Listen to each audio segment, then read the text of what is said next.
నేను జిల్లా గొర్రెల మేకల పెంపకదారుల సహకార యూనియన్ అధ్యక్షుడు ప్రకాష్ యాదవ్ అని నేను ఈరోజు మా union general body meeting plus EC meeting ఉన్నదానివల్ల ఇక్కడ మేము అందరం చేరాము. జనరల్ బాడీ మీటింగ్ అయిపోయిన EC meeting to be conduct చేయాలి. సరే, మా యూనియన్ ఉద్దేశము తర్వాత ఫెడరేషను, గ్రామ సొసైటీలు, ప్రైమరీ సొసైటీలు, మేము 3 విభాగాలుగా ఉంటాం. గ్రామ సొసైటీలు, గ్రామంలో గొర్రెల పెంపకదారులు ఎంతమైతే ఉన్నారో వాళ్ళు ఒక సొసైటీగా చేరి 10 మంది 11 మంది మినిమం ఉండాలి. కానీ మా సొసైటీల్లో 90-95 మంది కూడా ఒక సొసైటీలో ఉన్నారు. వాళ్ళ సొసైటీలు జిల్లా యూనియన్లో రిజిస్టర్ చేసుకొని ఎన్నికల ద్వారా అక్కడ 5 మంది డైరెక్టర్లు, 5 మంది కలిసి ఒక ప్రెసిడెంట్ ఎన్నుకొని అక్కడ సొసైటీగా ఏర్పడుతుంది. ఆ సొసైటీలు అన్నీ కలిపి 257 సొసైటీలు ఈ జిల్లాలో ఉన్నాయి. ఎస్ట్వైల్ జిల్లా అంటే ఇప్పుడు అన్నమయ్య, తిరుపతి, చిత్తూరు మూటిల్లో కలిసి 257 సొసైటీలు మనకు ఉన్నాయి. అంటే ముందు జిల్లాలో చిత్తూరు జిల్లాలో 257 సొసైటీలు ఉన్నాయి. 257 సొసైటీలు కలిసి 12 మంది డైరెక్టర్లు ఎన్నుకుంటాం. అందరు ప్రెసిడెంట్ కలిసి అందరికి ఓటింగ్ ఉంటుంది. 257 మంది 12 మంది డైరెక్టర్లు ఎన్నుకుంటాం. 12 మంది డైరెక్టర్లు ఒక చైర్మన్ని, వైస్ చైర్మన్ ఎన్నుకుంటారు. ఇది యూనియన్. అది సంఘాలని గెలిస్తే యూనియన్ ఎన్నుకుంటాం. 13 జిల్లాల యూనియన్లు కలిపి 13 జిల్లా యూనియన్ చైర్మన్లు they become a director of state federation. మేము డైరెక్టర్లుగా ఆటోమేటిక్గా మేము స్టేట్ డైరెక్టర్లు అవుతాం. స్టేట్ డైరెక్టర్లు 13 మంది కలిసి ఒక చైర్మన్ అనుకుంటాం. స్టేట్ చైర్మన్ని, వైస్ చైర్మన్ అనుకుంటాం. అట్లా 3 భాగాలుగా సొసైటీ, యూనియన్, ఫెడరేషన్ 3 భాగాలుగా మేము ఫెడరేషను స్టేట్ ఫెడరేషన్గా ఏర్పడి ఈ గొర్రెల పెంపకదారులకి వాళ్ళ బాగోగులు చూసుకుంటూ గొర్రెలు అభివృద్ధి చేసేదానికి, మాంసం అభివృద్ధి చేసేదానికి, ప్రజలకు అనుకూలంగా మంచి ధరకు ఇచ్చేటట్టుగా, మంచి మాంసం అమ్మేటట్టుగా మేము ఆ ప్రయత్నాలు చేస్తుంటాం. మా ఉద్దేశం అది. రైతులకి ఎన్సిడిసి ద్వారా, through national cooperative development corporation ద్వారా మేము 11.75% అప్పు తెచ్చుకొని త్రూ గవర్నమెంట్ గ్యారంటీతో మేము అప్పు తెచ్చుకొని తద్వారా ఫెడరేషన్ తీసుకొని ఫెడరేషన్ ద్వారా యూనియన్ ద్వారా సొసైటీలకి అప్పిస్తాం. 20% సబ్సిడీ, 20% బెనిఫిషరీ కాంట్రిబ్యూషన్, మిగతాది లోను, 60% లోన్ కింద మనం ఇస్తాం. అయితే స్టేట్ గవర్నమెంటు 11.75% మేము లోన్ తెచ్చుకుంటే 12% వసూలు చేయాల్సిన లోన్ని గవర్నమెంట్ సబ్వెన్షన్ ఇచ్చి 3%కే మేము లోన్ ఇస్తున్నాం. ఇంట్రెస్ట్ 3% లోన్ ఇస్తున్నాం. దాదాపు 2012 నుంచి ఇస్తున్నాం. ఈ రోజుకి ఫస్ట్ ఫేజ్, సెకండ్ ఫేజ్ 2 ఫేజ్లు 2012, 2015, 2018, 2019 ఇస్తున్నాం. అంటే ఫస్ట్ ఫేజ్ లోన్ కంప్లీట్ చేసాము. సెకండ్ ఫేజ్ కంప్లీట్, థర్డ్ ఫేజ్లో ఉన్నాం.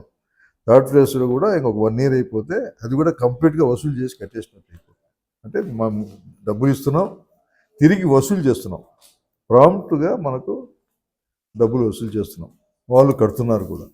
అంటే జిల్లాలో ఒక అవుట్ స్టాండింగ్ మనకు డిఫాల్టర్స్ ఉన్నారంటే దాదాపుగా ఒక 5 మందో 10 మందో ఉంటారు. వాళ్ళు కూడా లీగల్ యాక్షన్ తీసుకున్నాం. అది కూడా తొందరలో కట్టేస్తారు. అదే మనం వేలాది పోయేంత దూరం కూడా ఉండదు, కట్టేస్తున్నారు. బాగా లక్షణంగా ఉన్నారు. అయితే మరీ కొత్తగా ప్రభుత్వం ద్వారా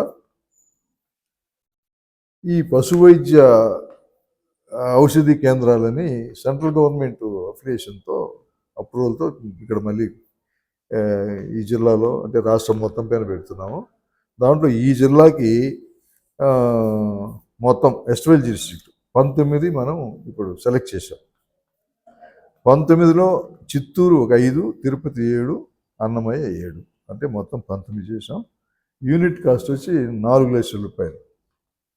దాంట్లో మా ఫెడరేషను, స్టేట్ ఫెడరేషను 1.5 లక్షల రూపాయలు సబ్సిడీగా ఇస్తుంది. మిగతా 2.5 లక్షల రూపాయలు ఆ సంఘంలో డబ్బుంటే, సొసైటీలో డబ్బుంటే వాళ్ళు పెట్టుకుంటారు. వాళ్ళ దగ్గర లేకపోతే మేము ఇస్తాం, యూనియన్ నుంచి ఇస్తాం. యూనియన్ కూడా లేకపోతే ఫెడరేషన్ అప్పిస్తుంది. 7.5% ఇంట్రెస్ట్ ఇస్తాం. అయితే అక్కడ ఎక్కడెక్కడ పెడుతున్నామంటే మా డాక్టర్స్, మా డిస్పెన్సరీస్ ఎక్కడైతే ఎక్కువగా పశువులు వచ్చి మందులు ఎక్కువగా ఎక్కడైతే వాడతారో ఆ సెంటర్స్ని ఎన్నుకొని, like Tirupati university, Mutyalareddipalli, Srikalahasti, Madanapalle, VPC Chittoor, ఇలాంటి సెంటర్స్ మేము సెలెక్ట్ చేసుకొని ఎక్కడైతే పశువులు వైద్యానికి ఎక్కువ ఎక్కడొస్తాయో ఆ జనాభాను బట్టి మేము సెలెక్ట్ చేసాం. ఇంకా కొంతమంది ముందుకు వస్తున్నారు, అవి కూడా ఐడెంటిఫై చేసి దాన్ని కొన్ని కేంద్రాలు ఇంకా పెట్టాలనుకున్నాం. అందులో మా వాళ్ళు ముందుకు రాని చోట ఈ ఎఫ్పిఓస్ వాళ్ళకు కానీ, ఇంకా వీళ్ళు మండల సమైక్య వాళ్ళకు కానీ వాళ్ళు కూడా పెట్టుకోవడానికి అనుమతి ఉంది, ప్రభుత్వం ఇచ్చింది. వాళ్ళు కూడా ముందుకు వస్తే వాళ్ళు కూడా పెట్టుకోవచ్చు. మెడిసిన్స్ సెంట్రల్ గవర్నమెంట్ సబ్సిడీ ద్వారా మనకు మందులు ఇస్తారు. 0.5%, అంటే బజార్లో 100 రూపాయలు అయితే మన మందు ఇచ్చేది 50 రూపాయలకి మనం పశువు ఇస్తాం. అందుకంటే ఆ షెపర్డ్ ఫ్యామిలీస్కి యానిమల్ హస్బెండరీలో ఈ పశు పెంపకదారులందరికీ ఉపయోగపడేట్టుగా ఈ సహాయం ప్రభుత్వం చేస్తుంది. దాన్ని యూనియన్ ద్వారా, సంఘాల ద్వారా మనం చేయిస్తుంటాం. అలాగే ఈ ఉమెన్ బెనిఫిషరీస్ అని కొత్తగా మళ్ళీ ఈ సెల్ఫ్ హెల్ప్ గ్రూప్స్లో ఉమెన్స్ ఉంటారు కదా, మా రైతు సంఘంలో ఉన్నారుగా, ఆ రైతులు వైఫ్స్ కూడా చేర్చుకుంటున్నాం. వైఫ్స్ని చేర్చుకునే మెంబర్లుగా. తర్వాత బయట ఇంకా కొంతమంది ఎవరైనా గొర్రెలుగా మేకలు కానీ వాళ్ళకు ఉండి మేపుకుంటామని మా సంఘంలో సభ్యులు కాకపోతే లేడీస్ సభ్యత్వం ఇచ్చి మనం చేర్చుకుంటాం. 110 రూపాయలు కట్టించుకుంటాం. ప్రవేశ రుసుము 10 రూపాయలు ఉంటుంది. షేర్ క్యాపిటల్ ఒక 100 రూపాయలు కట్టించుకొని మనం వాళ్ళకు సభ్యత్వం ఇస్తాం. దీన్ని గవర్నమెంటు డిఆర్డిఏ ద్వారా, ఎస్హెచ్ఈ గ్రూపుల ద్వారా మా వాళ్ళని చేర్చుకొని లోన్స్ ఇచ్చేదానికి మనం గవర్నమెంట్గా చేసేదానికి ప్రయత్నం చేస్తున్నారు. ఎండి గారు, మా సెక్రటరీ రాజశేఖర్ గారు, ప్రెసిడెంట్ ఇన్ఛార్జ్ చైర్మన్గా ఉన్నారు ఫెడరేషన్కి, ఆయన వీళ్ళు ప్రయత్నం చేస్తున్నారు. అది తర్వాత మళ్ళీ ఉపాధి హామీ పథకం కూడా మనకు బెనిఫిషరీస్కి సహాయపడేటట్టుగా అది కూడా ప్రయత్నాలు చేస్తున్నాం. కూడా ఫండ్స్ తీసుకొని మనం ఏమైనా మన షెడ్లు కట్టుకోవడానికి, ఈ పశువులు మన గొర్రెల షెడ్లు కట్టుకోవడానికి, తర్వాత తొట్లు కట్టుకోవడానికి, అలాంటివి ఉంటే కూడా మనం తీసుకొని మన ద్వారా తీసుకొని చేయించుకోవడానికి ఆ ప్రయత్నాలు కూడా మా అధికారులు, మా సెక్రటరీ గారు రాజశేఖర్ గారు, మా ఎండి గారు అమరేంద్ర గారు సిన్సియర్గా ప్రయత్నాలు చేస్తున్నారు. అది కూడా తొందరలో ఫ్రూట్ఫుల్ అవుతుందని నమ్మకం. ఏం లేదండి, ఎవరైతే గొర్రెలు మేకలు పెంపకదారులు ఉంటే వాళ్ళు మా దగ్గర మెంబర్స్గా చేరవచ్చు. వాళ్ళు మా దగ్గర మేము ఇచ్చే సదుపాయాలు వాళ్ళు కూడా పొందొచ్చు.